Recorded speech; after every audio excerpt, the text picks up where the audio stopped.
कलप जी के study group में आप सभी का स्वागत है। आज हम लोग पढ़ने वाले हैं संविधान के विभिन्न प्रावधान व उनके स्रोत। विभिन्न देशों के संविधान से लिए गए प्रावधान, हम लोग विभिन्न देशों से कौन कौन देश से क्या क्या लिए गए हैं, ठीक है। पहला है देश, उसके बाद हम लोग पढ़ेंगे प्रावधान, कौन सा देश से क्या लिए हैं हम लोग। पहला है संयुक्त राज्य अमेरिका। संयुक्त राज्य अमेरिका से हम लोग क्या क्या लिए हैं हम लोग देख रहे हैं। पहला है प्रस्तावना के शब्द, जिसको बोलते हैं हम भारत के लोग। पहला है प्रस्तावना के शब्द हम भारत के लोग। मूल अधिकार, स्वतंत्र न्यायपालिका, न्यायिक पुनरावलोकन, सर्वोच्च न्यायालय एवं उच्च न्यायालय के न्यायाधीशों को पद से हटाए जाने की प्रक्रिया, राष्ट्रपति पर महाभियोग, जनहित याचिका, न्यायिक पुनरावलोकन और उपराष्ट्रपति का पद, यथोचित विधि प्रक्रिया, हम लोग अमेरिका से लिए गए हैं। और एक बार संयुक्त राज्य अमेरिका के बारे में फिर से देखते हैं।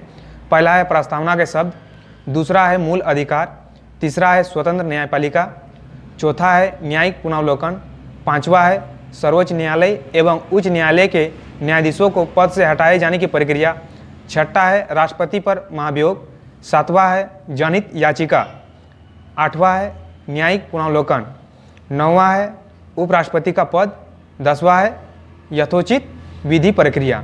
ये हम लोग अमेरिका से लिए हैं। अब दूसरा देश से जैसे हो गया ब्रिटेन। ब्रिटेन से हम लोग क्या क्या लिए हैं। ब्रिटेन से पहला नंबर है विधि का शासन, दूसरा है संसदीय शासन प्रणाली, तीसरा है एकल नागरिकता, चौथा है द्विसदनीय व्यवस्था, पांचवा है विधि निर्माण प्रक्रिया, छठा है सर्वाधिक मत के आधार पर चुनाव जीत का निर्णय, सातवां है विधायिका में अध्यक्ष पद की भूमिका, आठवां है संसदीय विशेषाधिकार। फिर से ब्रिटेन से हम लोग क्या क्या लिए हैं। पहला नंबर विधि का शासन, दूसरा है संसदीय शासन प्रणाली, तीसरा है एकल नागरिकता, चौथा है द्विसदनीय व्यवस्था, पांचवा है विधि निर्माण प्रक्रिया, छठा है सर्वाधिक मत के आधार पर चुनाव जीत का निर्णय, सातवां है विधायिका में अध्यक्ष पद की भूमिका, आठवां है संसदीय विशेषाधिकार। ये लिए हम लोग ब्रिटेन से। अब तीसरा देश दक्षिण अफ्रीका। दक्षिण अफ्रीका से हम लोग क्या क्या लिए हैं। पहला है संविधान संशोधन की प्रक्रिया, दूसरा है राज्यसभा के सदस्यों का निर्वाचन, ठीक है। दक्षिण अफ्रीका से फिर दो ही लिए हैं, वह पहला है संविधान संशोधन की प्रक्रिया, दूसरा है राज्यसभा के सदस्यों का निर्वाचन। दक्षिण अफ्रीका हो गया। अब आ रहे हैं हम लोग कनाडा। कनाडा से हम लोग क्या क्या लिए हैं। पहला नंबर है सशक्त केंद्र के साथ संघीय व्यवस्था, दूसरा है शक्तियों का वितरण तथा अवशिष्ट शक्तियां का केंद्र में निहित होना, तीसरा है केंद्र द्वारा राज्यों में राज्यपाल की नियुक्ति, चौथा है उच्चतम न्यायालय का परामर्श न्याय निर्णयन, पांचवा है संघात्मक विशेषताएं। ये हम लोग लिए हैं कनाडा। कनाडा से फिर से हम लोग क्या के लिए देख रहे हैं। पहला है सशक्त केंद्र के साथ संघीय व्यवस्था, दूसरा नंबर है शक्तियों का वितरण तथा अवशिष्ट शक्तियां का केंद्र में निहित होना, तीसरा है केंद्र द्वारा राज्यों में राज्यपाल की नियुक्ति, चौथा है उच्चतम न्यायालय का परामर्शी न्याय निर्णयन, पांचवा है संघात्मक विशेषताएं। अब आ रहे हैं ऑस्ट्रेलिया। ऑस्ट्रेलिया से हम लोग क्या क्या लिए हैं। पहला है समवर्ती सूची, दूसरा है व्यापार वाणिज्य एवं समागम की स्वतंत्रता संबंधी प्रावधान, तीसरा है संसद के दोनों सदनों की संयुक्त बैठक, चौथा है प्रस्तावना की भाषा। ये हम लोग लिए हैं ऑस्ट्रेलिया से। फिर से ऑस्ट्रेलिया के बारे में देख रहे हैं।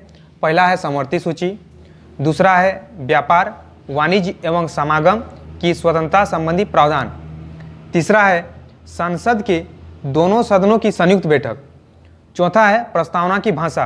कहाँ से लिए हैं। ऑस्ट्रेलिया से। अब आ गया आयरलैंड। आयरलैंड से हम लोग क्या क्या लिए हैं। पहला है राज्य के नीति निर्देशक तत्व, दूसरा है राष्ट्रपति की निर्वाचन पद्धति, तीसरा है राज्यसभा में सदस्यों का नामांकन। यह है आयरलैंड से। फिर से देख रहे हैं आयरलैंड के बारे में। पहला है राज्य के नीति निर्देशक तत्व, दूसरा है राष्ट्रपति की निर्वाचन पद्धति, तीसरा है राज्यसभा में सदस्यों का नामांकन। आयरलैंड से लिए। अब आ रहे हैं हम लोग फ्रांस से। फ्रांस से हम लोग क्या क्या लिए हैं। पहला गणतंत्रात्मक व्यवस्था, स्वतंत्रता, समानता एवं बंधुत्व का सिद्धांत। ये हम लोग लिए हैं फ्रांस से। पहला है फ्रांस से क्या लिए हैं। गणतंत्रात्मक व्यवस्था, दूसरा है स्वतंत्रता, समानता एवं बंधुत्व का सिद्धांत, फ्रांस से लिए हैं। अब आ रहे हैं रूस के पास। रूस से हम लोग क्या क्या लिए हैं?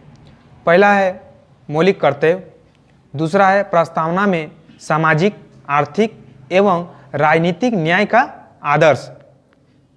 रूस से क्या क्या लिए हैं?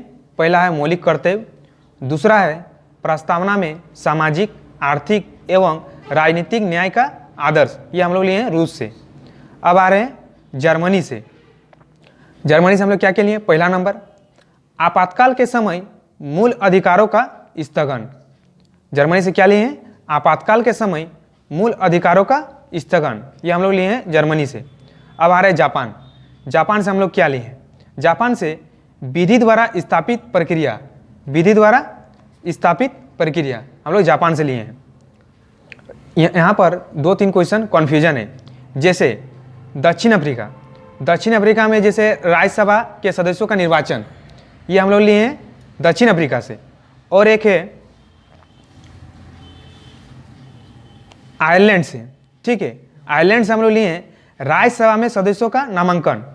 राज्यसभा में सदस्यों का नामांकन लिए हैं आयरलैंड से। राज्यसभा के सदस्यों का निर्वाचन लिए हैं दक्षिण अफ्रीका से। और राज्यपाल की नियुक्ति कहाँ से लिए हैं? कनाडा से। राज्यपाल की नियुक्ति कनाडा और आयरलैंड से हो गया राज्यसभा में सदस्यों का नामांकन। बस अब हम लोग देख रहे हैं दूसरा चैप्टर, जैव विविधता। भारत के राष्ट्रीय उद्यान पढ़ने वाले हैं अब हम लोग। जम्मू कश्मीर के बारे में जितना राष्ट्रीय उद्यान है हम लोग पहले देख रहे हैं, ठीक है। तो पहला है सिटी फॉरेस्ट, जिसको बोलते हैं सलीम अली। सिटी फॉरेस्ट सलीम अली कहाँ है? जम्मू कश्मीर। दूसरा है दाची ग्राम, कहाँ है? जम्मू कश्मीर। तीसरा है किश्तवाड़, कहाँ है? जम्मू कश्मीर। चौथा है काजी नाग, कहाँ है? जम्मू कश्मीर। जम्मू कश्मीर में 4 राष्ट्रीय उद्यान। पहला है सिटी फॉरेस्ट, जिसका अन्य नाम है सलीम अली। दूसरा है दाची ग्राम, कहाँ है? जम्मू कश्मीर। तीसरा है किश्तवाड़, जम्मू कश्मीर। चौथा है काजी नाग, जो ये चारों कहाँ है? जम्मू कश्मीर। अब आ रहे हैं हम लोग राजस्थान। राजस्थान का राष्ट्रीय उद्यान, ठीक है। पहला है मुकुंदरा हिल्स, दूसरा है डेजर्ट, तीसरा है केवलादेव घाना। केवलादेव घाना कहाँ है? राजस्थान। चौथा है रणथंभौर, पांचवा है सरिस्का। ये पांचों कहाँ है? राजस्थान में। पहला है राजस्थान का, फिर से देख रहे हैं। पहला है मुकुंदरा हिल्स, दूसरा है डेजर्ट, तीसरा है केवलादेव घाना, चौथा है रणथंभौर, पांचवा है सरिस्का। अब अन्य राज्य में देख रहे हैं, जैसे हरियाणा। हरियाणा में क्या क्या राष्ट्रीय उद्यान है? पहला है कालेश्वर, दूसरा है सुल्तानपुर। कहाँ है ये दोनों? हरियाणा में। हरियाणा का 2 राष्ट्रीय उद्यान, पहला है कालेश्वर, दूसरा है सुल्तानपुर। अब आ रहे हैं हम लोग गुजरात। गुजरात में 4 राष्ट्रीय उद्यान। पहला है वंशदा, दूसरा है ब्लैक बक, तीसरा है गिर, चौथा है मरीन, जो कच्छ की खाड़ी में है। गुजरात का 4 राष्ट्रीय उद्यान। पहला है वंशदा, दूसरा है ब्लैक बक, तीसरा है गिर, चौथा है मरीन, जो कच्छ की खाड़ी में है। ये चारों राष्ट्रीय उद्यान कहाँ हैं? गुजरात में। अब आ रहे हैं मध्य प्रदेश के पास। मध्य प्रदेश में कितना राष्ट्रीय उद्यान है? 11। मध्य प्रदेश में 11 राष्ट्रीय उद्यान है। तो पहला है बांधवगढ़, पहला है बांधवगढ़, दूसरा है फॉसिल, तीसरा है कान्हा, चौथा है माधव, पांचवा है पेंच, जिसका अन्य नाम है इंदिरा प्रियदर्शनी। पेंच का अन्य नाम क्या है? इंदिरा प्रियदर्शनी। छठा है पन्ना, सातवां है संजय, आठवां है सतपुड़ा, नौवां है वन विहार, 10वां क्या है?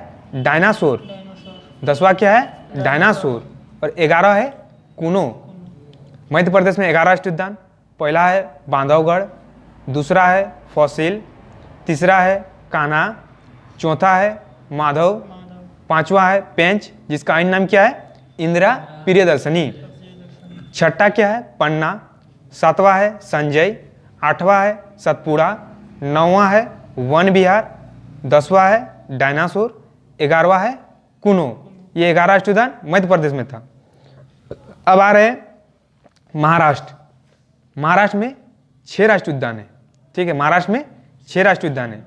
पहला राष्ट्रीय उद्यान चंदोली, दूसरा है गुगामल, दूसरा क्या है गुगामल, तीसरा है नवेगांव नागजीरा, तीसरा है नवेगांव नागजीरा, चौथा है संजय गांधी, इसका अन्य नाम है बोरीवली।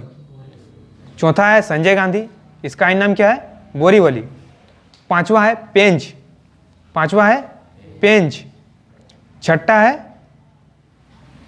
तगोबा अंधारी, छठा क्या है तदोबा अंधारी, छठा है तदोबा अंधारी।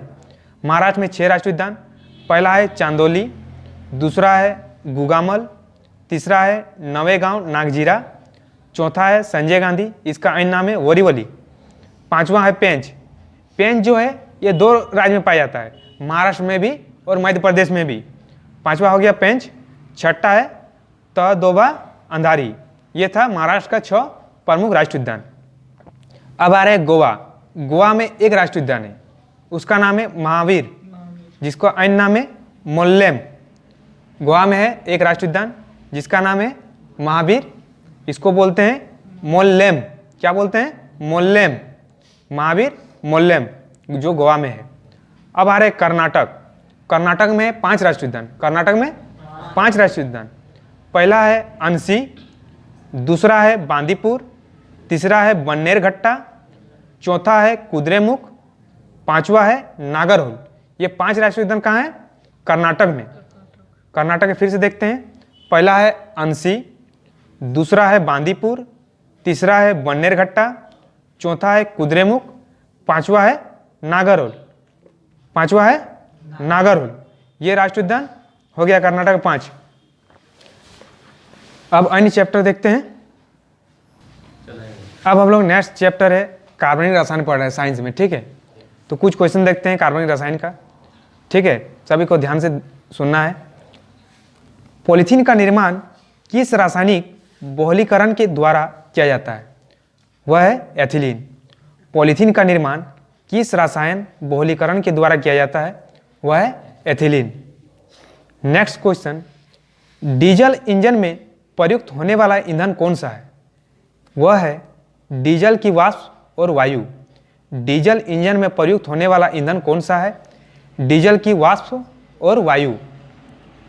अगला क्वेश्चन, बुलेट प्रूफ पदार्थ के निर्माण में किस बहुलक का प्रयोग किया जाता है? वह है पॉलीएमाइड। बुलेट प्रूफ पदार्थ के निर्माण में किस बहुलक का प्रयोग किया जाता है? वह है पॉलीएमाइड। कच्चे फलों को पकाने के लिए कौन सा गैस का प्रयोग किया जाता है? वह है एसिटिलीन। कच्चे फलों को पकाने के लिए एसिटिलीन गैस का प्रयोग किया जाता है। नेक्स्ट क्वेश्चन, स्वचालित वाहनों में प्रदूषण नियंत्रण हेतु प्रयुक्त सीएनजी गैस में कौन सा तत्व पाया जाता है? वह है मीथेन। स्वचालित वाहनों में प्रदूषण नियंत्रण हेतु प्रयुक्त सीएनजी गैस में कौन सा तत्व पाया जाता है? वह है मीथेन। मीथेन के अपघटन से प्राप्त स्याही किस पदार्थ के लिए प्रयुक्त की जाती है? वह है छपाई में। मीथेन के अपघटन से प्राप्त स्याही किस कार्य के लिए प्रयुक्त की जाती है? वह है छपाई में। नेक्स्ट क्वेश्चन, वनस्पति तेलों के हाइड्रोजनीकरण में किस उत्प्रेरक का प्रयोग किया जाता है? वह है निकल का। वनस्पति तेलों के हाइड्रोजनीकरण में किस उत्प्रेरक का प्रयोग किया जाता है? वह है निकल का। अगला क्वेश्चन, वेल्डिंग में किस गैस का प्रयोग किया जाता है? वह है ऑक्सीजन तथा एसिटिलीन। वेल्डिंग में किस गैस का प्रयोग किया जाता है? वह है ऑक्सीजन तथा एसिटिलीन का। अगला क्वेश्चन, बर्तन की सतह पर न चिपकने वाला बहुलक को क्या कहते हैं? वह है टेफ्लॉन। बर्तन की सतह पर न चिपकने वाला बहुलक को क्या कहते हैं? टेफ्लॉन कहते हैं। वाहनों के इंजन में उत्पन्न धात्विक ध्वनि क्या कहलाती है? वह है अपस्फोटन। वाहनों के इंजन में उत्पन्न धात्विक ध्वनि क्या कहलाती है? वह है अपस्फोटन। वाहनों में अपस्फोटन को कम करने के लिए ईंधन में टेट्रा एथाइल लेड तथा बेंजीन टॉलुइन, जाइलिन का मिश्रण मिलाया जाता है। वाहनों में अपस्फोटन को कम करने के लिए ईंधन में टेट्रा एथाइल लेड तथा बेंजीन, टॉलुइन, जाइलिन का मिश्रण किया जाता है। ऑटोमोबाइल इंजनों में प्रतिहीम के रूप में किसका प्रयोग किया जाता है? वह है एथिलीन ग्लाइकोल का। ऑटोमोबाइल इंजनों में प्रतिहीम के रूप में किसका प्रयोग किया जाता है? वह है एथिलीन ग्लाइकोल का। भारी वाहनों में ईंधन के रूप में डीजल का प्रयोग क्यों किया जाता है? वह है उच्च क्षमता और आर्थिक बचत के लिए। भारी वाहनों में ईंधन के रूप में डीजल का प्रयोग क्यों किया जाता है? वह है उच्च क्षमता और आर्थिक बचत के लिए हम लोग इस्तेमाल करते हैं। अगला क्वेश्चन है, भोपाल गैस त्रासदी किस गैस का रिसाव के कारण हुआ था? वह है मिथाइल आइसोसाइनेट। भोपाल गैस त्रासदी किस गैस का रिसाव के कारण हुआ था? Methyl isocyanate. यहाँ पर हमको क्वेश्चन में डाउट लग रहा है, यहाँ पर इथाइल आइसोसाइनेट आंसर होना चाहिए था। इथाइल आइसोसाइनेट, ठीक है। अच्छा, किस रासायनिक यौगिक को मिर्बन का तेल कहा जाता है? वह है नाइट्रोबेंजीन। किस रासायनिक यौगिक को मिर्बन का तेल कहा जाता है? वह है नाइट्रोबेंजीन। नाइट्रोग्लिसरीन के संघटक के रूप में कार्डाइट और ब्लीचिंग जिलेटिन पदार्थ पाया जाता है। नाइट्रोग्लिसरीन के संघटक के रूप में कार्डाइट और ब्लास्टिंग जिलेटिन पदार्थ पाया जाता है। किसमें? नाइट्रोग्लिसरीन के संघटक के रूप में कार्डाइट और ब्लास्टिंग जिलेटिन पदार्थ पाया जाता है। अब अगला चैप्टर हम लोग देख रहे हैं। अब हम लोग पढ़ रहे हैं विश्व का भूगोल। चैप्टर का नाम है पृथ्वी की गतियां तथा अक्षांश एवं देशांतर। विश्व को संपूर्ण विश्व में दिन और रात बराबर होते हैं। ये तिथियां कौन सी है जिसमें दिन और रात बराबर होते हैं? 21 मार्च और 23 सितंबर। 21 मार्च और 23 सितंबर विश्व को संपूर्ण विश्व में दिन और रात बराबर होते हैं। ये तिथियां कौन सी है? वह है 21 मार्च और 23 सितंबर। वर्ष भर रात और दिन किस स्थान पर बराबर होते हैं? वह है भूमध्य रेखा पर। वर्ष भर रात और दिन किस स्थान पर बराबर होते हैं? वह है भूमध्य रेखा पर। कर्क संक्रांति के समय उत्तरी गोलार्ध के किस स्थान पर 12 घंटे का दिन होता है? उत्तरी गोलार्ध में किस स्थान पर 12 घंटे का दिन होता है? वह विषुवत रेखा पर। कर्क संक्रांति के समय उत्तरी गोलार्ध के किस स्थान पर 12 घंटे का दिन होगा? वह विषुवत रेखा पर। पृथ्वी पर अपने अक्ष जिसको बोलते हैं एक्सिस पर झुकाव का कोण कितना बनाता है? वह 23.5 डिग्री। पृथ्वी का अक्ष एक्सिस पर झुकाव का कोण कितना बनाता है? 23.5 डिग्री। उत्तरी गोलार्ध में वर्ष का सबसे छोटा दिन किस तिथि को होता है? वह है 22 दिसंबर। उत्तरी गोलार्ध में वर्ष का सबसे छोटा दिन किस तिथि को होता है? वह है 22 दिसंबर। उत्तरी गोलार्ध में सबसे बड़ा दिन किस तिथि को होता है? 21 जून। उत्तरी गोलार्ध में सबसे बड़ा दिन किस तिथि को होता है? वह 21 जून। पृथ्वी का सूर्य के चारों ओर चक्कर लगाना तथा अपने अक्ष पर झुका होना मौसम परिवर्तन का मुख्य कारण माना जाता है। पृथ्वी का सूर्य के चारों ओर चक्कर लगाना तथा अपने अक्ष पर झुका होना मौसम परिवर्तन का मुख्य कारण माना जाता है। दक्षिणी गोलार्ध में सबसे बड़ा दिन कब होता है? दक्षिणी गोलार्ध में वह है 22 दिसंबर। दक्षिणी गोलार्ध में सबसे बड़ा दिन कब होता है? वह है 22 दिसंबर में। अब उपसौर और अपसौर के बारे में हम लोग जानते हैं। उपसौर पृथ्वी जब सूर्य से निकटतम दूरी पर होती है तो इसे उपसौर कहते हैं। ऐसा स्थिति 3 जनवरी को होता है। उपसौर जिसको बोलते हैं इंग्लिश से पेरिहेलियन। पृथ्वी जब सूर्य से निकटतम दूरी पर होती है तो इसे उपसौर कहते हैं। ऐसी स्थिति 3 जनवरी को होता है उपसौर। अब आ रहे हैं हम लोग अपसौर के पास जिसको बोलते हैं एपीहेलियन। अपसौर एपीहेलियन। पृथ्वी जब सूर्य से अधिकतम दूरी पर होती है तो इसे अपसौर कहते हैं। ऐसी स्थिति 4 जुलाई को होती है। पृथ्वी जब सूर्य से अधिकतम दूरी पर होती है तो इसे अपस्वर कहते हैं। ऐसी स्थिति कब होता है? 4 जुलाई को होता है। ग्रीष्म अयनांत जिसको बोलते हैं समर सोलिस्टिक, ग्रीष्म अयनांत समर सोलिस्टिक प्रतिवर्ष किस तिथि को होता है? वह 21 जून को। ग्रीष्म अयनांत जिसको इंग्लिश से बोलते हैं समर सोलिस्टिक प्रतिवर्ष किस तिथि को होता है? वह 21 जून को होता है। दोपहर में आपकी छाया किस तिथि को सबसे छोटी होती है? वह 21 जून को। दोपहर में आपकी छाया किस तिथि को सबसे छोटी होती है? वह 21 जून को। ठीक है। वार्षिक तापांतर किस अक्षांश पर न्यूनतम होता है? वह भूमध्य रेखा जिसको बोलते हैं 0 डिग्री। ठीक है। वार्षिक तापांतर इंग्लिश से बोलते हैं एनुअल रेंज ऑफ टेम्परेचर किस अक्षांश पर न्यूनतम होता है? वह भूमध्य रेखा जिसको हम लोग डिनोट करते हैं 0 डिग्री से। प्रधान यामोत्तर जिसको बोलते हैं प्राइम मेरिडियन, प्रधान यामोत्तर प्राइम मेरिडियन तथा विषुवत जिसको बोलते हैं इक्वेटर रेखा का प्रतिच्छेदन बिंदु कहाँ अवस्थित है? वह अटलांटिक महासागर में। कहाँ है? अटलांटिक महासागर में। प्रधान यामोत्तर प्राइम मेरिडियन तथा विषुवत जिसको बोलते हैं इक्वेटर रेखा का प्रतिच्छेदन बिंदु कहाँ अवस्थित है? अटलांटिक महासागर में। शून्य अंश अक्षांश तथा शून्य अंश देशांतर बिंदु का प्रतिच्छेदन अटलांटिक महासागर में अवस्थित है। शून्य अंश अक्षांश तथा शून्य अंश देशांतर बिंदु का प्रतिच्छेदन अटलांटिक महासागर में अवस्थित है। सूर्योदय की पहली किरण भारत के किस यामोत्तर पर दिखाई देती है? वह है 97.5 डिग्री 25 मिनट पूर्व। 97.5 डिग्री 25 मिनट पूर्व सूर्योदय की पहली किरण भारत के किस यामोत्तर पर दिखाई देती है? वह 97 डिग्री 25 मिनट पूर्व पर। अंतर्राष्ट्रीय दिनांक रेखा किस महासागर से गुजरती है? वह प्रशांत महासागर से। अंतर्राष्ट्रीय दिनांक रेखा किस महासागर से गुजरती है? वह प्रशांत महासागर से। पृथ्वी की भूमध्य रेखा की कुल लंबाई कितनी है? पृथ्वी की भूमध्य रेखा की कुल लंबाई कितनी है? वह 40,075 किलोमीटर। पृथ्वी की भूमध्य रेखा की कुल लंबाई कितनी है? 40,075 किलोमीटर।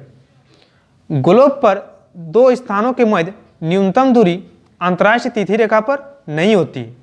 ग्लोब पर दो स्थानों के मध्य न्यूनतम दूरी अंतर्राष्ट्रीय तिथि रेखा पर नहीं होती है। कौन सी देशांतर रेखा प्रधान यामोत्तर के साथ मिलकर ग्लोब पर किस बृहत वृत्त का निर्माण करती है? वह 180 डिग्री देशांतर। कौन सी देशांतर रेखा प्रधान यामोत्तर के साथ मिलकर ग्लोब पर किस बृहत वृत्त का निर्माण करती है? वह 180 डिग्री देशांतर। 0 डिग्री से 5 डिग्री उत्तरी और दक्षिणी के मध्य की अक्षांश पेटी शांत अक्षांश के नाम से जानी जाती है। 0 डिग्री से 5 डिग्री उत्तरी और दक्षिणी के मध्य की अक्षांश पेटी शांत अक्षांश जिसको बोलते हैं क्वाइट लैटिट्यूड के नाम से जानी जाती है। शांत अक्षांश क्वाइट लैटिट्यूड के नाम से जानी जाती है।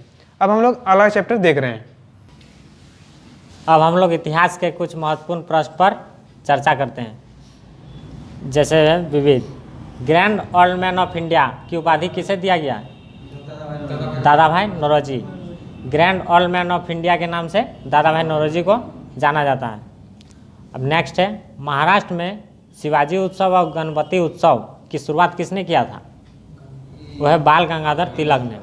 जो जानते हैं वो बोल सकते हैं। महाराष्ट्र में शिवाजी उत्सव व गणपति उत्सव की शुरुआत किसने किया था? बाल गंगाधर तिलक। कहाँ पर? महाराष्ट्र, जिसकी राजधानी मुंबई में स्थित है। अब भारतीय अशांति का जनक किसे कहा जाता है? वह है बाल गंगाधर तिलक। भारतीय अशांति का जनक किसे माना जाता है? बाल गंगाधर तिलक। अरे इसने किसको संबोधित किया था? भारतीय अशांति का जनक वह है वैलेंटाइन सिरोल। भारतीय अशांति का जनक बाल गंगाधर तिलक को किसने कहा था? वैलेंटाइन सिरोल ने कहा था। ब्रिटिश पार्लियामेंट में चुना जाने वाला प्रथम भारतीय कौन था? दादा भाई नौरोजी। ब्रिटिश पार्लियामेंट में चुना जाने वाला प्रथम भारतीय कौन था? दादा भाई नौरोजी। इसका उपनाम क्या है? Grand old man of India, दादा भाई नौरोजी। सन्यासी विद्रोह किस वर्ष आरंभ हुआ था? बताइए। सन्यासी विद्रोह किस वर्ष आरंभ हुआ था? बताइए। बैंक ऑफ हिंदुस्तान का स्थापना कब हुआ था? 1770। तो बस वही है 1770। सन्यासी विद्रोह किस वर्ष आरंभ हुआ था? 1770। तृतीय आंग्ल मराठा युद्ध किसके शासनकाल में हुआ था? मतलब गवर्नर जनरल का नाम बताना है। तृतीय आंग्ल मराठा युद्ध किसके शासनकाल में हुआ था? वो है लॉर्ड वारेन हेस्टिंग्स। तृतीय आंग्ल मराठा युद्ध किसके शासनकाल में हुआ था? Lord Warren Hastings. किसी को किसी प्रश्न में यदि दिक्कत है तो पूछ सकते हैं, या यदि आप लोगों को दिक्कत है तो कमेंट में लिख सकते हैं, आपका जवाब दिया जाएगा। तृतीय आंग्ल मराठा युद्ध किसके शासनकाल में हुआ था? Lord Warren Hastings. सर्वोदय शब्द का प्रयोग सर्वप्रथम किसने किया था? महात्मा गांधी। सर्वोदय शब्द का प्रयोग सर्वप्रथम किसने किया था? महात्मा गांधी। दूसरे सविनय अवज्ञा आंदोलन की अवधि क्या थी? दूसरे सविनय अवज्ञा आंदोलन की अवधि दिसंबर 1931 से अप्रैल 1934। दूसरे सविनय अवज्ञा आंदोलन की अवधि क्या थी? दिसंबर 1931 से अप्रैल 1934। दूसरे सविनय अवज्ञा आंदोलन। और पहला कब हुआ था? 1930। पहला सविनय अवज्ञा आंदोलन 1930, लेकिन दूसरा पूछेगा तो दिसंबर 1931 से अप्रैल 1934। द्वितीय विश्व युद्ध कब समाप्त हुआ था? 1945 में। द्वितीय विश्व युद्ध शुरू हुआ था 1939 और ख़त्म हुआ था 1945 में। तो इस समय ब्रिटेन का प्रधानमंत्री कौन था? Winston Churchill. ब्रिटेन का प्रधानमंत्री द्वितीय विश्व युद्ध के समय कौन था? Winston Churchill. जो द्वितीय विश्व युद्ध का कब से कब तक चला था? 1939 से 45। और डेट पूछेगा तो 1 सितंबर। ठीक है, 1 सितंबर। 1 सितंबर हाँ, 1 सितंबर 1939 से 1 सितंबर 1945। इस समय ब्रिटेन का पीएम थे विंस्टन चर्चिल। अब बंगाल में हुए स्वदेशी आंदोलन का समर्थन किसने किया था? बंगाल में हुए स्वदेशी आंदोलन का समर्थन किसने किया था? वह अरविंद घोष। बंगाल में हुए स्वदेशी आंदोलन का समर्थन किसने किया था? अरविंद घोष ने किया था। स्वदेशी आंदोलन का समर्थन अरविंद घोष ने किया था। अब भारतीय स्वतंत्रता आंदोलन में सहयोग पाने के लिए लाला हरदयाल ने कौन सी पार्टी की स्थापना किया था? गदर पार्टी का स्थापना किया था। बताइए कब किया था? 1913। लाला हरदयाल ने गदर पार्टी की स्थापना किया था वर्ष 1913 में। और इसका मुख्यालय कहाँ स्थित है? San Francisco. जो कहाँ स्थित है? अमेरिका में। लाला हरदयाल ने एक पार्टी गठन किया था, गदर पार्टी। 1913 में स्थापना किया गया था और इसका मुख्यालय है सैन फ्रांसिस्को, जो कि अमेरिका में स्थित है। अब विभाजन करो और छोड़ो का नारा किसने दिया था? विभाजन करो और छोड़ो का नारा किसने दिया था? वह मुस्लिम लीग ने दिया था। अब मुस्लिम लीग का स्थापना 1906 में हुआ था। इसी ने विभाजन करो और छोड़ो का नारा दिया था, मुस्लिम लीग, जिसका स्थापना 1906 में हुआ था। बोलिए नरेश जी, आप भारतीय अशांति का जनक किसे कहते हैं? बताइए, अभी पढ़े ना? चलिए बोलिए, मोहन जी बोलिए आप। बाल गंगाधर तिलक। भारतीय अशांति का जनक बाल गंगाधर तिलक। अब बताना है नेक्स्ट, स्वतंत्र भारत में प्रथम गैर कांग्रेसी प्रधानमंत्री कौन बना था? स्वतंत्र भारत में प्रथम गैर कांग्रेसी प्रधानमंत्री मोरारजी देसाई बना था। हाँ, पूर्णतः अटल बिहारी वाजपेयी। लेकिन स्वतंत्र भारत में प्रथम गैर कांग्रेसी प्रधानमंत्री कौन बना था? मोरारजी देसाई बने थे। ऑपरेशन पोलो के तहत भारत में विलय करने के लिए क्या चलाया गया था? देसी रियासत को, मैंने एगो जगह का, ठीक है, हैदराबाद रियासत।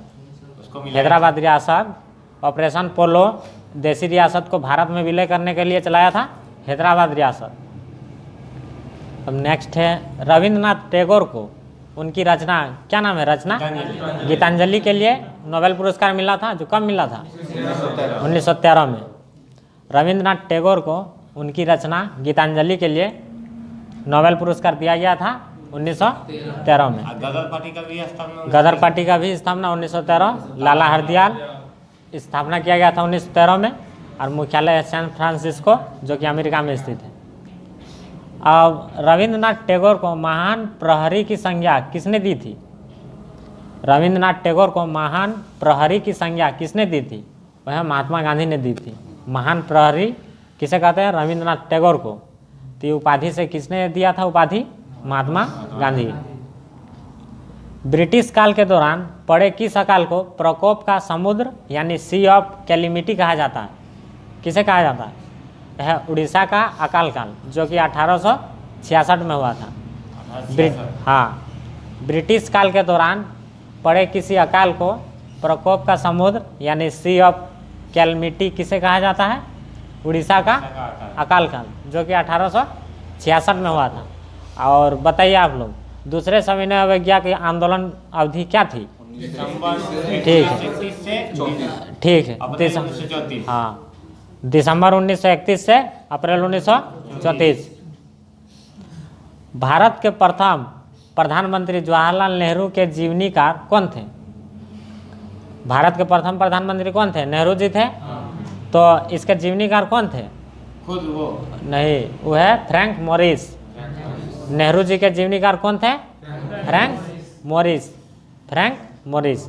और मैंने उसका जीवनी के बारे में लिखा होगा शायद। गुट निरपेक्षता नीति यानी नॉन अलाइनमेंट पॉलिसी का प्रतिपादन किसके द्वारा किया गया था? जवाहरलाल नेहरू के द्वारा। गुट निरपेक्षता नीति यानी इंग्लिश से नॉन अलाइनमेंट पॉलिसी का प्रतिपादन नेहरू जी के द्वारा किया गया था। अब एक पुस्तक, हाँ, NAP पॉलिसी मतलब नीति, हाँ, NAP। अब एक पुस्तक है गोखले माय पॉलिटिकल गुरु, इसके नामक पुस्तक के रचना किसने किया था? महात्मा गांधी ने। महात्मा गांधी ने एक पुस्तक की रचना की थी, गोखले माय पॉलिटिकल गुरु। इस पुस्तक के लेखक कौन है? महात्मा गांधी। गोखले माय पॉलिटिकल गुरु महात्मा गांधी ने रचना की थी। भारतीय राष्ट्र कांग्रेस के सरकारी इतिहासकार कौन थे? बताइए। भारतीय राष्ट्र कांग्रेस के सरकारी इतिहासकार कौन थे? वह डॉक्टर पट्टाभी सीताराम मैया। भारतीय राष्ट्र कांग्रेस के सरकारी इतिहासकार कौन थे? डॉक्टर पट्टाभी सीताराम मैया थे, सरकारी इतिहासकार थे कांग्रेस के। अब सीमांत गांधी के नाम से किसे जानते हैं? खान अब्दुल गफ्फार खां। इसे फ्रंटियर गांधी के नाम से भी जानते हैं। सीमांत गांधी या फ्रंटियर गांधी खान अब्दुल गफ्फार खां को कहा जाता है। ये किस देश से है? पाकिस्तान से है। और इसको भारत रत्न भी दिया जा चुका है। कब दिया गया था? 1987। 1987 में पहला विदेशी नागरिक था जिसको भारत रत्न सम्मान दिया जा चुका है, खान अब्दुल गफ्फार खां को। अब नेक्स्ट है भारत शासन अधिनियम जो कि 1935 को किसके द्वारा गुलामी का अधिकार पत्र कहा गया था? किसके द्वारा कहा गया था?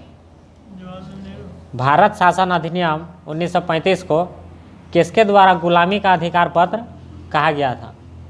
वह नेहरू जी के द्वारा। भारत शासन अधिनियम 1935 को किसके द्वारा गुलामी का अधिकार पत्र कहा गया? नेहरू जी के द्वारा। हमारे भारत के प्रथम प्रधानमंत्री जवाहरलाल नेहरू। और भारतीय स्वतंत्रता आंदोलन में सहयोग पाने के लिए लाला हरदयाल ने वर्ष 1913 में गदर पार्टी का स्थापना किया। यदि आपको प्रश्न में यदि स्पीड या स्लो लग रहा है तो आप कम या अधिक करके भी दे सकते हैं वीडियो को। और फिर नेक्स्ट चैप्टर में आते हैं, थोड़ा सा पॉज कीजिए, अब खोजें। अभी हम लोग कुछ महत्वपूर्ण विषयों पर चर्चा किए और अभी अब कुछ महत्वपूर्ण खेल एवं उनसे संबंधित जानकारी प्राप्त करने की कोशिश करते हैं। महत्वपूर्ण खेल एवं उससे संबंधित जानकारी जैसे कि है हॉकी। तो हॉकी को कब स्थापना किया गया था? ये है 7 जनवरी 1924 को। और अंतर्राष्ट्रीय हॉकी महासंघ यानी इंग्लिश से इसको कहते हैं फेडरेशन ऑफ इंटरनेशनल हॉकी, तो इसकी सर्वोच्च नियामक संस्था है अंतर्राष्ट्रीय हॉकी महासंघ। इसका स्थापना किया गया था 7 जनवरी 1924 को, जिसका मुख्यालय कहाँ स्थित है? लुसाने, स्विट्जरलैंड में। 7 जनवरी 1924 को अंतर्राष्ट्रीय हॉकी महासंघ यानी इंग्लिश से फेडरेशन ऑफ इंटरनेशनल हॉकी या हॉकी के सर्वोच्च नियामक संस्था है और इसका मुख्यालय है लुसाने, स्विट्जरलैंड में। और हॉकी का पहला अंतर्राष्ट्रीय मैच वेल्स एवं आयरलैंड के मध्य 1895 में खेला गया था। हॉकी का पहला अंतर्राष्ट्रीय मैच वेल्स एवं आयरलैंड के मध्य 1895 में खेला गया था। और हॉकी का पहला विश्व कप 1971 में बार्सिलोना, स्पेन में आयोजित किया गया था, जिसका विजेता पाकिस्तान था। जिसका विजेता देश कौन था? पाकिस्तान। हॉकी का पहला विश्व कप 1971 में बार्सिलोना, जो कि स्पेन में है, वहीं पर आयोजित किया गया था, जिसका विजेता पाकिस्तान था। तो हॉकी का स्थापना 7 जनवरी 1924 को हुआ था। इसका सर्वोच्च नियामक संस्था क्या नाम है? अंतर्राष्ट्रीय हॉकी महासंघ, FIH, यानी फेडरेशन ऑफ इंटरनेशनल हॉकी, जिसका मुख्यालय कहाँ स्थित है? Lausanne, Switzerland. ये सब इम्पोर्टेंट है, ये सबको ध्यान रखना है। अब है नेक्स्ट फुटबॉल। तो फुटबॉल खेल का जन्मदाता देश किसको कहते हैं? इंग्लैंड। फुटबॉल खेल का जन्मदाता देश है इंग्लैंड। यहीं पर शेफील्ड फुटबॉल क्लब नामक पहला फुटबॉल क्लब का गठन हुआ था। मतलब कहाँ? इंग्लैंड पर। फुटबॉल खेल का जन्मदाता इंग्लैंड को माना जाता है और यहीं पर शेफील्ड फुटबॉल क्लब नामक पहला फुटबॉल क्लब का गठन हुआ था तथा भारत में मोहन बागान फुटबॉल क्लब की स्थापना 15 अगस्त 1889 यानी 1889 को कलकत्ता में किया गया था। यानी मोहन बागान फुटबॉल क्लब कहाँ स्थित है? कोलकाता, जो किसकी राजधानी है? पश्चिम बंगाल। मोहन बागान फुटबॉल क्लब की स्थापना 1889 यानी 1889 15 अगस्त को किया गया था, जो कि कोलकाता में स्थित है मोहन बागान फुटबॉल क्लब। और फुटबॉल खेल का जन्मदाता कौन है? इंग्लैंड। अब फुटबॉल, अब बताइए मोहन कुमार जी, आप बताइए फीफा का स्थापना कब हुआ था? बताइए, लोकल क्वेश्चन है, बताइए, कोई भी बताइए। फीफा 1904 है फीफा का स्थापना 1904। ये वीडियो देख के घबराना नहीं है, ठीक है। फीफा का स्थापना 1904 में हुआ था। अब फीफा का फुल फॉर्म है federation international D football association. FIFA स्थापना 1904 में हुआ था, जिसका मुख्यालय कहाँ स्थित है? ठीक है, ज्यूरिख, स्विट्जरलैंड। फीफा का मुख्यालय कहाँ स्थित है? Zurich, Switzerland. हाँ, और हॉकी का मुख्यालय कहाँ स्थित है? Lausanne, Switzerland. यानी देश सेम है, सिर्फ शहर का नाम अलग अलग दिया गया है। तो फीफा, ज्यूरिख, स्विट्जरलैंड। अब इसका full form federation international D football association, जिसका गठन 1904 में किया गया था। फुटबॉल विश्व कप को फीफा कप के नाम से भी जाना जाता है। यानी फीफा कप का संबंध किससे है? फुटबॉल से है। हाँ, फीफा कप फुटबॉल, जो फीफा विश्व कप 2022 में कहाँ खेला जाएगा? जो कतर अभी चल रहा है वर्तमान में ना, फीफा विश्व कप 2022 जो कतर में वर्तमान में अभी चल रहा है। इसका प्रथम आयोजन 1930 में उरुग्वे में किया गया था। तो उरुग्वे की राजधानी कहाँ है? मोंटेविडियो। और इसकी मुद्रा है पिसो ना। उरुग्वे, मोंटेविडियो, पिसो। जिसका प्रथम विजेता कौन बना था 1930 में? उरुग्वे ही बना था।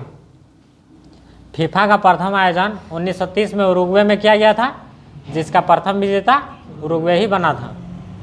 और 21वें फीफा विश्व कप का आयोजन 2018 में रूस में किया गया था। और 22वें फीफा विश्व कप का आयोजन कतर में किया जा रहा है अभी वर्तमान में। तो और 21वें फीफा विश्व कप में फ्रांस ने क्रोएशिया को हराकर जीत दर्ज किया था। मतलब फ्रांस जीता था और क्रोएशिया हार गया। तो ब्राज़ील ने सर्वाधिक बार, मैंने कितनी बार विश्व कप जीता है ब्राज़ील? 5 बार। 21वें फीफा विश्व कप का आयोजन 2018 में रूस में किया गया था, जिसमें फ्रांस विजयी रहा और किसको हरा कर रहा? क्रोएशिया को। और सर्वाधिक बार विश्व कप किसने जीता है? किस देश ने? ब्राज़ील ने, जो कि 5 बार विश्व कप जीता है। सर्वाधिक बार विजेता ब्राज़ील, 5 बार। फुटबॉल जो 1904 में फीफा का स्थापना हुआ था, ज्यूरिख, स्विट्जरलैंड में इसका मुख्यालय स्थित है। और हॉकी का कहाँ है? Lausanne, Switzerland. 7 जनवरी 1924। हाँ, 7 जनवरी 1924 किसका? हॉकी का। अब प्रमुख ट्रॉफी 5 को पढ़ दे रहे हैं अभी, फिर नेक्स्ट वीडियो में इसके बारे में चर्चा करेंगे। तो विंबलडन ट्रॉफी किससे संबंधित है? Wimbledon trophy, tennis. ये सब सारा इंपॉर्टेंट है, ध्यान रखना है। विंबलडन ट्रॉफी किस खेल से संबंधित है? टेनिस से। बोलना है साथ साथ में, ठीक है ना। Wimbledon trophy, tennis. Vardhaman cup किस खेल से संबंधित है? वो है वेट लिफ्टिंग से। वर्धमान कप वेट लिफ्टिंग से संबंधित है। वर्धमान कप वेट लिफ्टिंग से संबंधित है। कोलंबो कप किस खेल से संबंधित है? बताइए। कोलंबो जो श्रीलंका की पूर्व राजधानी थी ना, कोलंबो, अभी जयवर्धन पूरे कोट्टा हो गया है वर्तमान में।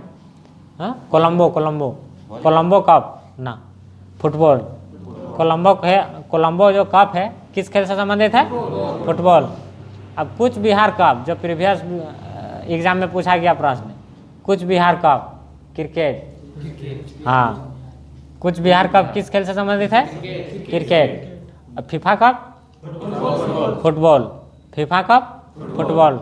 Dilip trophy cricket, Dilip trophy cricket. Colombo cup football, कुछ Bihar cup cricket. Dhyanchand trophy hockey, Dhyanchand trophy hockey. Rangaswamy cup hockey, Rangaswamy cup hockey. अब खिलाड़ी के नाम में और खेल के बारे में 5 पढ़ ले रहे हैं। वो है सिमरनजीत कौर, यह प्रसिद्ध कौन सी खिलाड़ी है? सिमरनजीत कौर वो है बॉक्सिंग, मुक्केबाजी। ठीक है, सिमरनजीत कौर किस खेल से संबंधित है? मुक्केबाजी यानी बॉक्सिंग इंग्लिश से। सिमरनजीत कौर संबंधित है मुक्केबाजी। अब शिखर धवन क्रिकेट, जो कि IPL में प्रसिद्ध है। शिखर धवन क्रिकेट खेल से संबंधित है। भवानी देवी तलवारबाजी, ये एकमात्र तलवारबाजी थी किस खेल में? ओलंपिक में एकमात्र तलवारबाजी थी, है ठीक है। भवानी देवी जो कि तलवारबाजी से संबंधित है। वंदना कटारिया हॉकी, ये लगातार हैट्रिक हाँ 3 बार जीती थी। उत्तराखंड का प्रधान भी है वंदना कटारिया कौन? ठीक महिला बाल विकास मंत्रालय। ठीक है। वंदना कटारिया का संबंध किस खेल से है? हॉकी। स्थापना कब हुआ था हॉकी का? 1924 लुसाने स्विट्जरलैंड मुख्यालय है। और इसका सर्वोच्च नियामक संस्था FIH, federation of international hockey. ये सब दोबारा बोलना है, ठीक है ना, तब याद रहेगा। वंदना कटारिया का संबंध है हॉकी। अब है संदीप नरवाल, किस खेल से? कबड्डी। संदीप नरवाल का संबंध है कबड्डी से। संदीप नरवाल कबड्डी। अब है सुहास यतिराज, ठीक है, para badminton. Suhas Yathiraj para badminton. Suhas Yathiraj किस खेल से है? Para badminton. IS है, दिव्यांग IS नहीं कौन? हाँ नोएडा ठीक, हाँ ठीक है, नहीं और देख रहे हैं। और 2-3 को अब है द्रोणाचार्य पुरस्कार, ठीक है ना। इसका शुरुआत कब हुआ था द्रोणाचार्य पुरस्कार का? 1985।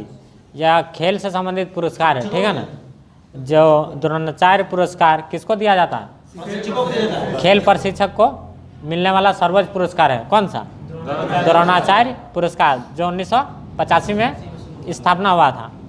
अब राजीव गांधी खेल रत्न पुरस्कार का नया नाम क्या है? मेजर ध्यानचंद। इसको 1991-92 में क्या था? मेजर ध्यानचंद खेल रत्न पुरस्कार इसका नया नाम है। और पूछेगा इसका पूर्व नाम क्या था, तो राजीव गांधी खेल रत्न पुरस्कार, जिसका स्थापना 1991-92 में हुआ था। अब अर्जुन पुरस्कार कब स्टार्ट हुआ था? 1961। अर्जुन पुरस्कार 1961। ध्यानचंद पुरस्कार 2002। ध्यानचंद पुरस्कार 2002। मेजर ध्यानचंद ने? हाँ, वो था मेजर ध्यानचंद खेल रत्न पुरस्कार, जो अभी नया नाम है राजीव गांधी का। तो उसका स्थापना हुआ था 91-92 में। और ध्यानचंद पुरस्कार 2002 में हुआ था। मौलाना अबुल कलाम आज़ाद ट्रॉफी, इसका स्थापना 1956-57 में हुआ था। मौलाना अबुल कलाम आज़ाद ट्रॉफी 1956-57 में हुआ था। यूनिवर्सिटी हाँ, यह अंतर विश्वविद्यालय टूर्नामेंट में सर्वश्रेष्ठ प्रदर्शन करने वाले विश्वविद्यालय को प्रदान किया जाता है। मतलब मौलाना अबुल कलाम आज़ाद ट्रॉफी किसको दिया जाता है? यह विश्वविद्यालय टूर्नामेंट में सबसे अच्छा प्रदर्शन यानी सर्वश्रेष्ठ प्रदर्शन करने वाले विश्वविद्यालय को प्रदान किया जाता है। अब थोड़ा सा पॉज कीजिए।